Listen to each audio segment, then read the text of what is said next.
Dulu, Ojol belum datang, Ferdi belum datang. Wah. Ya, terima kasih rekan-rekan sudah hadir pada malam ini. Jadi yang ingin saya sampaikan ada dua. Satu terkait dengan tentunya edukasi kepada masyarakat tentang gaduhnya ya produk-produk skincare yang beredar di masyarakat. Perlu diketahui bahwa apa yang diduga oleh masyarakat bahkan oleh pihak-pihak tertentu bahwa memang ada produk-produk skincare yang overclaim atau mengandung bahan-bahan berbahaya, itu benar adanya. Apa yang saya sampaikan ini tentunya berdasarkan fakta pada saat kami kemarin dipanggil, diundang resmi ya di Komisi 6 DPR RI untuk didengar oleh para wakil rakyat. Kami juga datang pada saat itu bersama Ketua Badan Perlindungan Konsumen Nasional Republik Indonesia. Kami juga hadir bersama para korban-korban akibat daripada produk-produk skincare yang diduga mengandung bahan-bahan berbahaya. Dan di situ juga hadir ada yang kita kenal yaitu Doktif ya. Di sana setelah berinteraksi tanya jawab, baik anggota dewan, ketua pimpinan sidang, ketua Badan Perlindungan Konsumen Nasional dan juga para korban hadir itu berinteraksi. Bahkan sempat kami melihat Doktif membuka tentunya atas persetujuan semua ya di dalam ruang sidang itu, membuka satu produk yang diduga milik DRL yang diduga tidak sesuai dengan standarisasi atau tidak sesuai dengan apa yang diiklankan gitu. Nah, perlu diketahui juga saya melihat dengan adanya peristiwa gaduh seperti ini tidak menutup kemungkinan ya para pengusaha pemilik skincare yang sudah meraup duit yang banyak sekali dari masyarakat sehingga dia bisa flexing ya, bisa pamer ini pamer itu, yang dimana kemungkinan besar juga dapat diduga konsumen yang menjadi korban, merugikan kesehatan para konsumen. Kami melihat ini ke depan tidak menutup kemungkinan para pemilik usaha skincare ini akan melempar tanggung jawabnya. Ketika ini ramai, betul-betul banyak korban berbondong-bondong melapor, baik itu ke BPOM atau ke Badan Perlindungan Konsumen Nasional. Saya melihat ada indikasi bahwa para pengusaha skincare tentu akan melempar kesalahan ini kepada pabrik. Yang dimana sepengetahuan saya bahwa ada kesepakatan atau MOU antara pemilik produk skincare dan pemilik pabrik yang membuat skincare tersebut.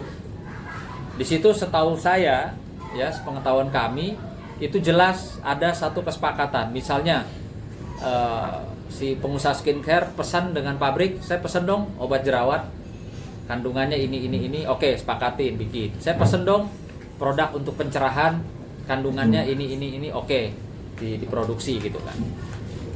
Nah, namun demikian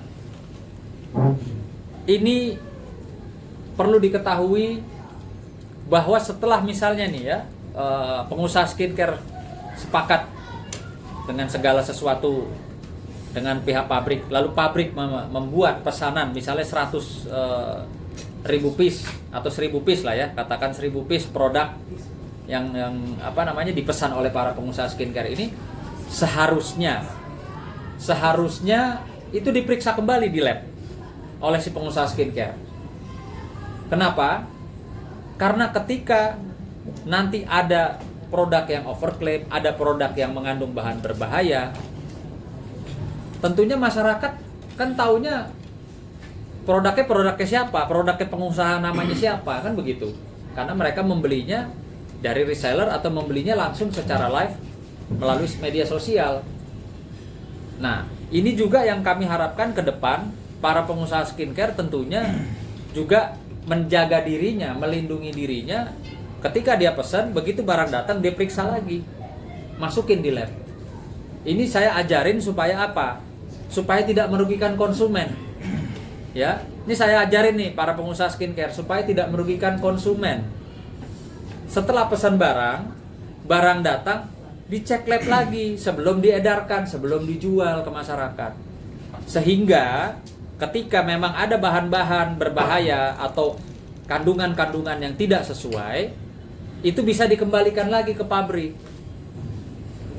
Sehingga nggak ada tuh yang harus dikorbankan atau dirugikan. Jangan seperti kayak sekarang amburadul. Ya. Pengusaha pesan ke pabrik, pabrik bikin, pabrik kirim ke pengusaha tanpa mungkin tanpa ngecek kembali lewat laboratorium, langsung diedarkan. Akhirnya apa? Masyarakat jadi korban. Nah, di sini saya menghimbau para skincare, pengusaha skincare ya, sebaiknya kalian itu betul-betul menjaga nama baik kalian dan menjaga kesehatan daripada masyarakat yang membeli produk kalian. Dengan cara apa? Dengan cara seperti itu.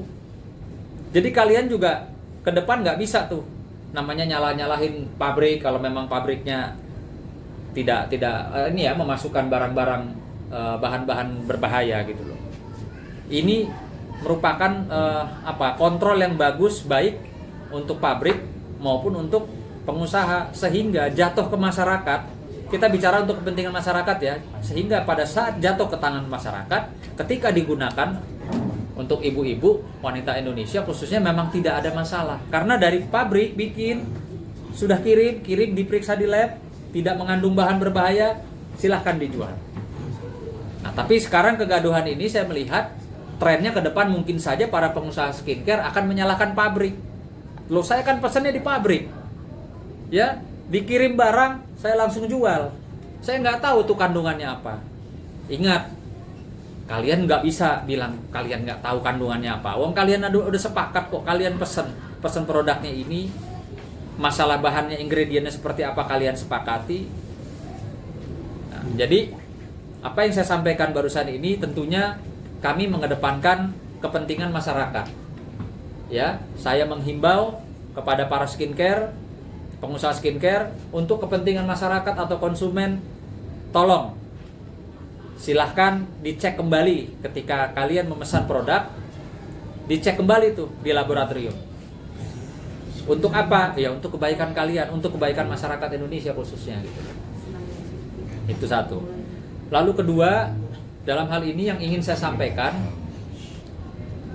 ada seorang pengusaha skincare yang kami lihat, kami dengar infonya juga ikut merasa dirinya dirugikan atau merasa dirinya diperas oleh Nikita Mirzani dan juga rangkaiannya teman-temannya, yaitu klien kami.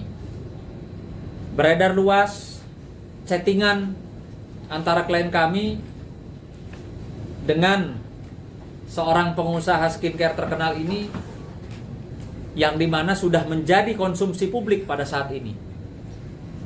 Seolah-olah ada satu peristiwa pidana, pemerasan, seperti yang sedang ramai saat ini. Maka bersama ini kami meminta klarifikasi ya dari saudari, ada apa?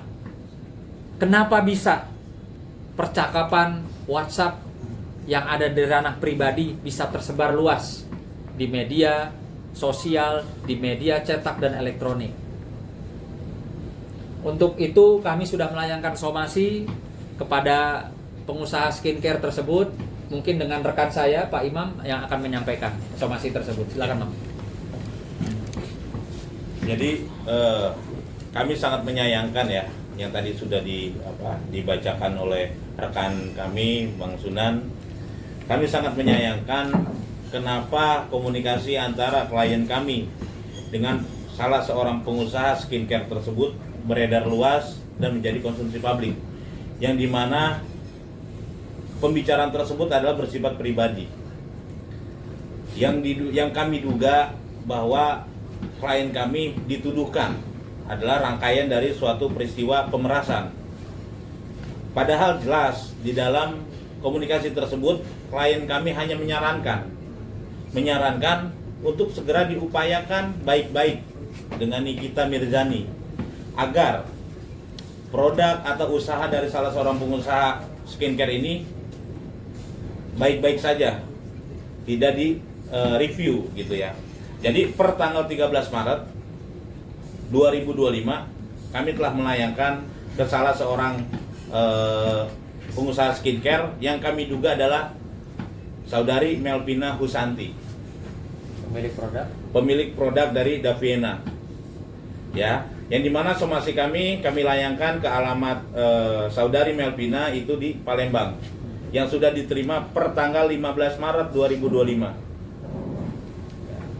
Jadi sudah sangat jelas, kami sangat sayangkan sekali yang kami duga komunikasi itu disebar oleh Ibu Melvina Husanti, karena itu adalah percakapan pribadi, tidak mungkin disebar oleh orang lain gitu. Karena itu WA ya, WA dari klien kami kepada seorang pengusaha tersebut. Jadi kami menduga dan kami yakin bahwa komunikasi tersebut disebarkan oleh Ibu Melvina Husanti.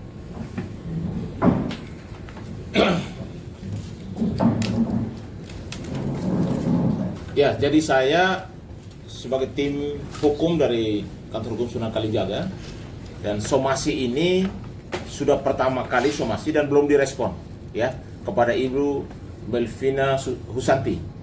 Kami akan kirimkan lagi somasi yang kedua ya kepada saudari, jangan bercanda ya.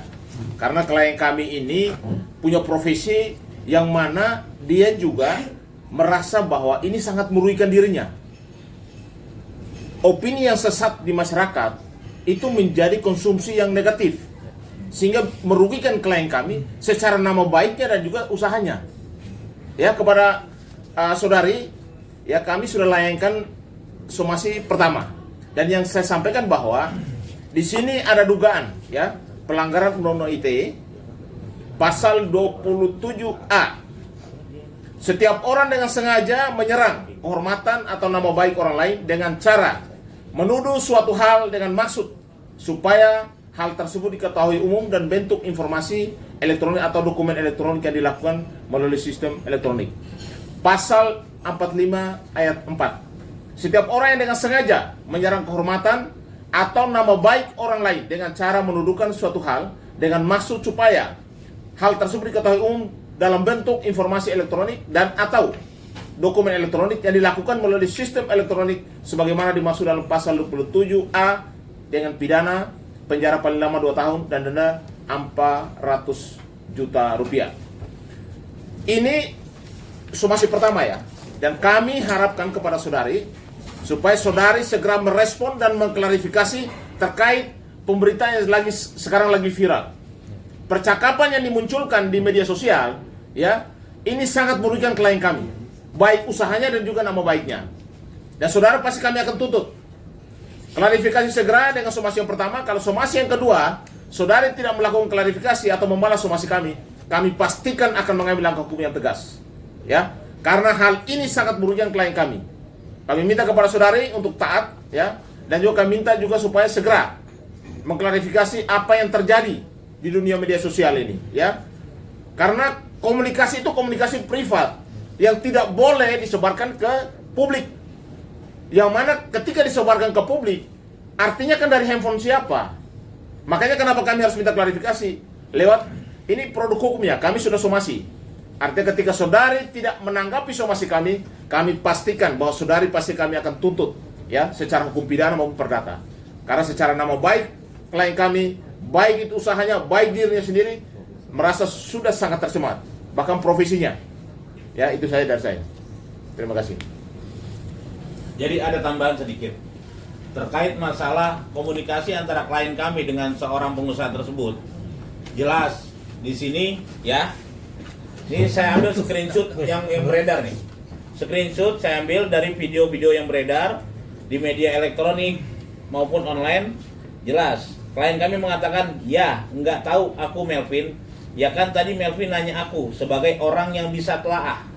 Di bawahnya lagi klien kami pun itu urusan Melvin sama dia, itu di luar kuasaku. Yang pokoknya lihat aja track record dia. Kalau dia bersuara, nggak ada satupun yang nggak terjadi dan hancur. Makanya jangan cari musuh sama dia. Artinya ini tanggapan karena dia diminta, ya, diminta oleh seorang pengusaha yaitu Melvina ini. Jadi, tetapi apa yang disajikan, yang kami duga disajikan oleh Melvin ini, seolah-olah klien kami adalah seorang dokter loh, yang mengesampingkan suatu kesehatan masyarakat, menutup mata loh terkait kesehatan masyarakat. Ini yang kami minta klarifikasinya. Klien kami sangat mengalami kerugian baik secara material maupun imaterial. Karena dia sebagai dokter yang memang profesi ini adalah profesi yang mulia, ya. Seolah-olah dengan beredarnya komunikasi tersebut, klien kami menutup kesehatan masyarakat untuk suatu produk yang memang tidak benar gitu. Ya. Itu aja dari saya. Coba ya. Penegasan klien abang tuh kalau boleh tahu siapa? Klien abang? Cuma satu kok klien saya. Iya siapa? Nah, semua orang tahu lah. Oh ya. Dokter O. Ya bisa dibilang begitu.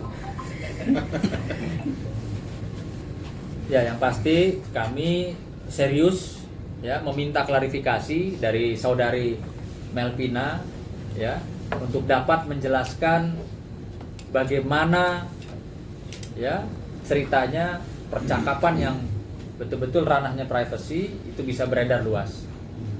Dan saya juga ingin menanyakan apakah saudari betul-betul merasa ya atau sudah memberikan sesuatu kepada seseorang sehingga bisa dikategorikan Anda itu saudari sebagai korban dari pemerasan.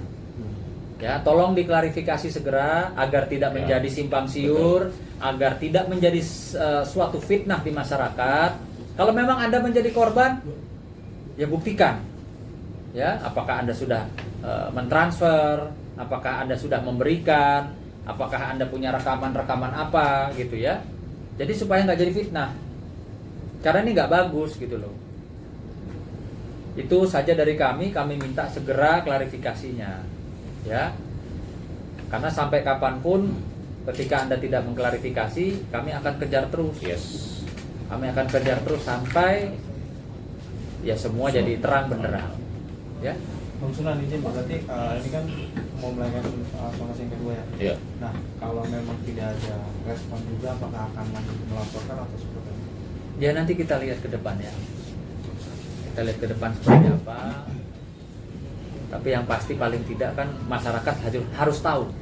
Karena ini sudah percakapan ini chat ya, sudah dilempar ke masyarakat, maka masyarakat juga harus tahu apakah benar-benar ini menjadi korban ya atau apa ini gitu, atau ada apa ini di balik ini semua, kok bisa beredar percakapan yang ranahnya privasi. Sama seperti saya sama Bang Nahak nih ya, ada percakapan terus tiba-tiba muncul di sosial media, muncul di teman-teman wartawan. Itu dari mana asalnya? Apa saya yang sengaja menyebarluaskan, apa Bang Nahak sengaja menyebarluaskan? Nah, itu perlu diketahui untuk apa juga kepentingannya gitu loh. Atau mau ingin menggiring opini bahwa seolah-olah oh memang kerjaan klien kita itu ya seperti itu kerjaannya. Kemarin sama dokter apa namanya RG ya. Nah terus sekarang sama si pengusaha skincare ini Melvina gitu kan seolah-olah. Nah jadi tolong klarifikasi. Kalau memang Anda dirugikan, Anda diperas, silahkan bawa dokumennya, silahkan Anda mau melakukan upaya hukum apa. Tapi kalau tidak, ya itu juga harus diklarifikasi karena ini menyangkut nasib nama baik seseorang loh. Ya, nggak boleh seperti ini. Bang, kenapa Bang? Yang pertama kan tanggal 15 ya Bang ya, 15 Maret. Yang kedua ini kapan Bang? Apa? Somasi pertama itu tanggal 13 Maret ya. Oh, 13 Maret. Tapi karena ngirimnya itu ke Palembang, jadi baru diterima tanggal 15 Maret. Yang dimana memang somasi pertama ini kami kasih waktu 5 kali 24 jam sejak diterimanya somasi pertama ini. 5 kali 24 jam. Ya, berarti 15, 16, 17, 18, 19, 20. 20 tidak ada respon, kami kirim somasi terakhir. Somasi kedua ya, itu menjadi somasi terakhir. Kalau memang tidak ada itikat baik juga ya, tentunya kami akan koordinasi juga melakukan upaya hukum baik pidana maupun perdata. Ya, nanti kami akan sampaikan ke klien kan seperti apa. Oke, kalaupun ada tanggapan dari pihak Davina sendiri, ya Bang Davina sendiri, permintaan Bang secara terbuka atau tidak Bang? Terhadap publik segala macam seperti apa? Ya yang pasti pertama-tama kita semua, bukan cuma kami nih, kita semua masyarakat pingin tahu apa yang sekarang ini beredar, ada percakapan itu benar atau tidak. Atau kan bisa nih sekarang orang bikin-bikin gitu kan, ya kayak seolah-olah iya padahal bukan gitu loh. Itu ya kita pengen tahu. Dan kalau memang itu benar adanya, pertanyaan kami adalah Anda sudah memberikan apa? Saudari sudah memberikan apa? Kepada siapa? Gitu loh. Sehingga bisa dikategorikan korban pemerasan atau adanya indikasi pemerasan gitu. Artinya di sini kita juga meminta supaya Saudari Melvina ini menyampaikan sesuatu yang benar gitu loh. Untuk apa ya? Untuk semua klarifikasi. Karena ini sudah dikonsumsi publik. Ya mau nggak mau segala sesuatunya harus melalui publik, melalui media. Kondisi Dr. Oki sendiri gimana Bang? Secara kemarin RG Kemarin gini gitu. jadi gini, kondisi Dr. Oki saat ini tentunya dia menjalani kegiatannya. Kayak kemarin kan baru graduate ya, baru lulus. Terus kemarin juga sempat dia turun, sampai dia kirim foto juga ke saya, dia sedang turun untuk bertemu dengan korban-korban yang terkena musibah banjir kemarin gitu. Nah artinya ya dia berusaha menjalani kesehariannya seperti biasa, namun demikian kan memang ada hal-hal kayak seperti ini yang bisa dikatakan ya harus diklarifikasi gitu. Bang, mohon maaf sekali lagi Bang, mohon izin di tengah-tengah yang kemarin sama RG, sekarang sama Davina keluar segala macam, belum lagi mohon maaf Bang, ini beredar foto-foto yang tidak pantas lah ya. Ini seperti apa sih Bang kalau Abang boleh ngobrol gitu, boleh sama Dr. Justru Oki? saya ini melihat ini adanya indikasi penyerangan secara brutal ya, untuk membangun opini, untuk merusak nama baik orang, karena mungkin mereka udah nggak punya jalan lagi nih, nggak punya jalan lagi untuk bagaimana nyikat klien kami secara hukum, udah nggak ada jalan. Akhirnya ranah-ranah yang berkaitan dengan privasi itu semua dikeluarkan. Kan ini juga ranahnya privasi nih, percakapan, komunikasi dikeluarkan. Dengan maksud tujuannya apa? Untuk membangun opini, kayak seolah-olah bahwa memang Dr. Oki ini ada keterlibatannya sama dengan peristiwa yang sudah saat ini terjadi gitu loh, atau apa. Makanya tolong dong ya, tolong segera memberikan klarifikasi. Kami pengen sekali, mungkin masyarakat juga pengen tahu seperti apa sih klarifikasi dari Saudari Melvina ini gitu loh.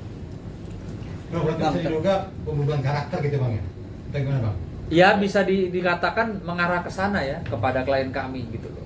Karena mungkin saja secara hukum klien kami tidak bisa dijerat atau diseret-seret gitu loh, karena memang orangnya orang baik kok. Nggak ada itunya niatan mau meras. Dia bilang sama saya, Mas Unan saya punya 70 klinik kecantikan. Buat apa saya main-main di hasil-hasil seperti ini gitu loh. Jadi dia kan nggak tahu apa gitu. Dia hanya diminta. Ya, kayak pelapor yang kemarin tuh kan dia yang cari, dia yang minta tolong ke dokter klien kami, dia minta tolong supaya dijembatani. Nah dijembatani kok sekarang pengacaranya setiap hari ribut, ini harus jadi tersangka, ini harus jadi tersangka, harus ikut ditahan, ini sindikat bagaimana? Ini dokter kok dibilang sindikat? Ini juga dokter, bukan dokter abal-abal gitu loh, kok dibilang sindikat? Jadi juga saya menghimbau lagi nih kepada kuasa hukum pihak pelapor ya, pihaknya DRG itu, jangan membangun opini, membuat wah ini sindikat. Jadi tidak cukup dengan hanya Nikita Mirzani dan Mail. Jangan begitu, jangan memaksa-maksain ini gitu loh situasi. Kalau sindikat, justru yang kami ketahui ada sindikat mafia skincare. Daripada teriak-teriak istilahnya dokter baik-baik punya 70 klinik dibilang mungkin sindikat harus ikut tersangka, mendingan sama-sama yuk kita berantas nih mafia skincare. berani nggak gitu loh, ya kan? Lebih penting kepentingan klien atau kepentingan publik masyarakat gitu loh. Jangan dibalik-balik lah, jangan dipaksakan gitu loh. Kalau orang memang tidak menerima uang, orang tidak ada niat untuk bekerja sama untuk memeras kliennya, jangan dikait-kaitkan terus gitu loh. Kayak nggak ada kerjaan lain aja sih. Berarti Dr. Oki nggak ada peran apapun bang ya dalam kasus Niki. Sementara dengan apa yang dia ceritakan, dengan bukti yang ada, ya memang tidak ada. Nah kalau ditanya gini lagi, saya sekarang balik lagi bertanya nih, ya. Apa yang ada di pemikiran si pelapor dokter RG ini sehingga mau mengeluarkan duit 4 miliar 4 miliar loh, bukan 4 juta, bukan 40 juta, bukan 400 juta. Padahal kalau cuma sekedar ingin memasukkan NM dengan 400 juta itu sudah bisa. Tapi 4 miliar ini kan duit yang sangat banyak. Ada ketakutan apa ya si pelapor ini sehingga mau mengeluarkan duit sejumlah 4 miliar? Ada ketakutan apa? Itu jadi pertanyaan sampai sekarang. Tolong dijawab. Kuasa hukumnya tolong jawab. Ada ketakutan apa? Sampai kliennya mau menyerahkan 4 miliar itu bukan duit sedikit loh. Ada ketakutan apa? Itu. Kalau memang tidak ada yang dikhawatirkan, untuk apa nyari-nyari kontak personnya Nikita Mirzani? Kalau tidak ada apa-apa dengan produknya, untuk apa sampai mengeluarkan 4 miliar? Nggak tahu ya, kalau menurut dia 4 miliar itu duit kecil. Kalau menurut kami itu duit yang sangat luar biasa banyak. Artinya ada satu ketakutan apa? Satu lagi bang tentang kabar Oki yang mengenalkan ke Dr. RG itu benar apa nggak sih bang kabar itu bang? Dr. Oki mengenalkan NM ke RG gitu bang? Ya kan sudah dibilang. Jadi Dr. Oki ini memang sepengetahuan saya ya, sepengenalan saya 5 tahun saya kenal beliau orangnya baik. Beliau orang yang nggak senang ribut, ya nggak senang ribut. Beliau itu kadang kalau sini temen, ya kalau dia bisa damaiin dia damaiin. Kalau nggak bisa ya dia nggak mau ikut campur gitu loh. Nah inilah yang terjadi saat ini. Jadi kalau orang baik mau menjembatani teman sama teman, apalagi perlu digaris bawah ya, yang cari pertama kali untuk pertemuan itu bukan bukan Nikita, tapi DRG yang mencari jalan supaya bisa ketemu dengan Nikita. Gitu ya. Setahu saya nih, saya banyak nih teman premannya. Kalau namanya palak atau pemerasan, itu biasanya yang aktif itu adalah si pelakunya. Mana ada korban menyerahkan diri, minta dipalak, minta diperas gitu kan nggak ada.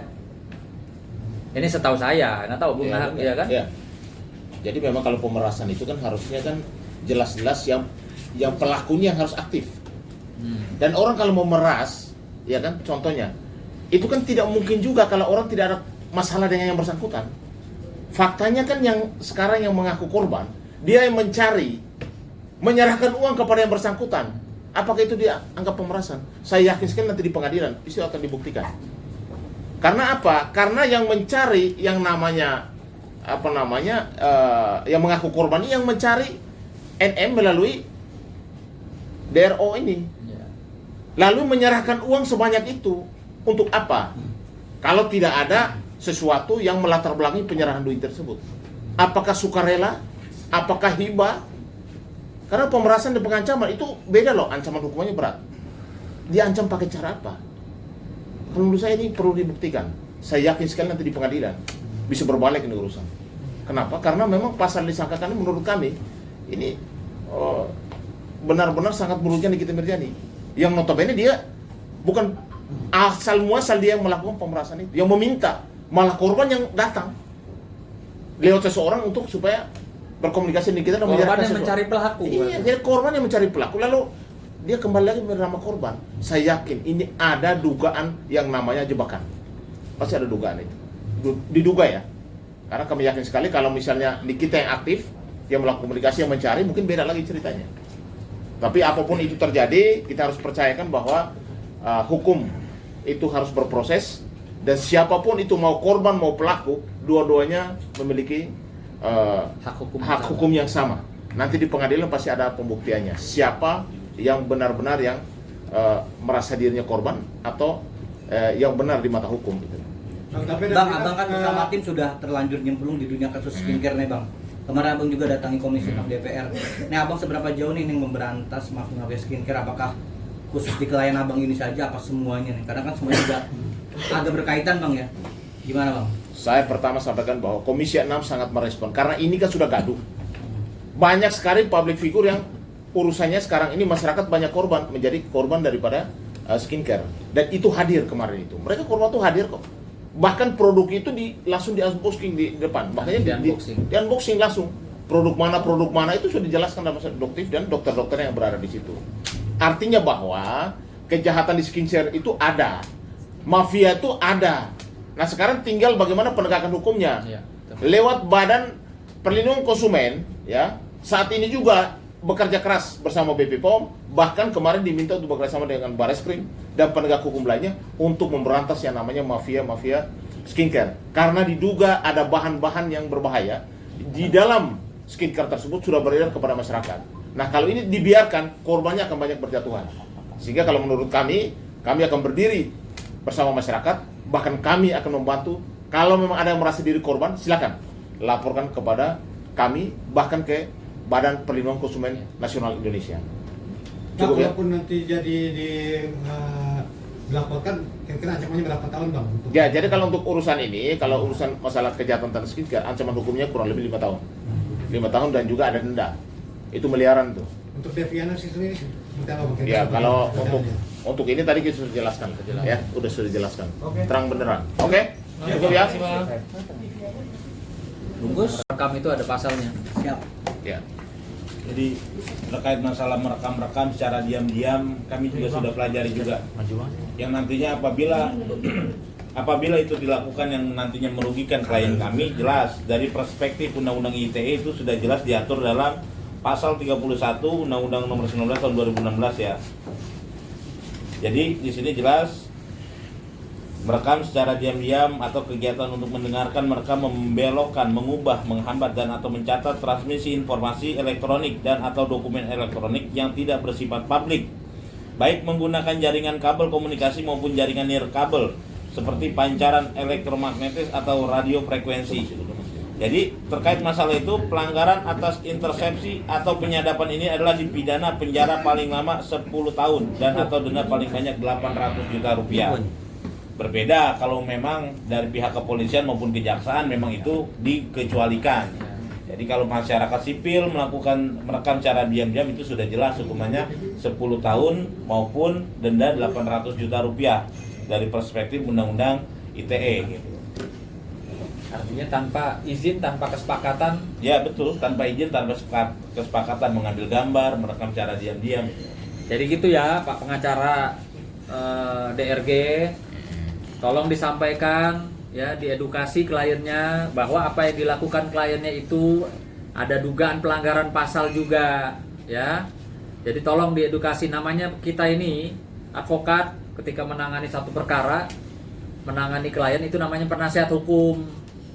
Jadi ini sudah barusan dibacakan sama Pak Imam bahwa merekam ya sesuatu yang tanpa hak, tanpa izin itu dapat dijerat dengan undang-undang. Nah, tolong Pak pengacara sampaikan ke Ibu dokter ya bahwa hati-hati dalam merekam, jangan bilang ya kalau nggak ngerekam nggak punya bukti, gitu loh ya. Jadi setiap orang ingat punya hak hukum yang sama di Republik ini. Kalau DRG punya hak hukum melaporkan, begitu juga tidak menutup kemungkinan ya pihak yang dilaporkan juga punya hak untuk melaporkan adanya dugaan rekam tanpa izin. Ya. Gitu. Apalagi sampai beredar di masyarakat. Jangan pakai alasan saya ngerekam karena kan saya buat bukti, buat laporan. Ya, faktanya kan beredar. Benar nggak teman-teman? Beredar kan rekaman suaranya kan? Bocor. Gitu loh. Siapa yang membocorkan? Nanti bisa ditemukan setelah adanya laporan polisi. Gitu Pak Imam ya. Ancamannya juga nggak main-main loh, 10 tahun. Ya. Jadi tolong Pak Penasihat Hukum diberikan pencerahan hukum. Jangan cuman sibuk. Ini harus ada tersangka lain, ini sindikat, jangan hanya sibuk itu. Jaga juga kliennya. Hati-hati, ini belum ada yang laporin aja nih, ya kan? Kalau saya sebentar dikasih kuasa untuk laporin, pasti saya laporin tentang rekam-rekam ini. Harus. Ya, oke? Ya, jadi saya juga terakhir ini kepada teman-teman pengacara dan pihak sebelah, jangan suka mengancam-ngancam, suka mendesak pihak kepolisian. Kita ini penasihat hukum, menasihati klien. Kalau polisi punya tugasnya, ya, jangan kita mendahului proses dari pihak kepolisian. Mari kita percaya kepada proses hukum, ya. Kami siap hadapi saudara. Ya, jangan suka ngancam-ngancam ya. Itu. Oke. Oke bang, berarti ada niatan untuk melaporkan ya bang? Bisa dong sebagai negara. Kalau niat pasti ada. Dr. Rocky sendiri mau melaporkan nggak? Bang? Tidak menutup kemungkinan, ya. Karena pasalnya ada, ancamannya 10 tahun loh. Jadi mendingan Pak Penasihat Hukum Ya. buka lagi pasalnya, kasih tahu kliennya, rekam-rekam itu ternyata nggak boleh. Rekam-rekam itu ternyata ada ancaman hukumannya 10 tahun loh undang-undangnya. Itu. Oke.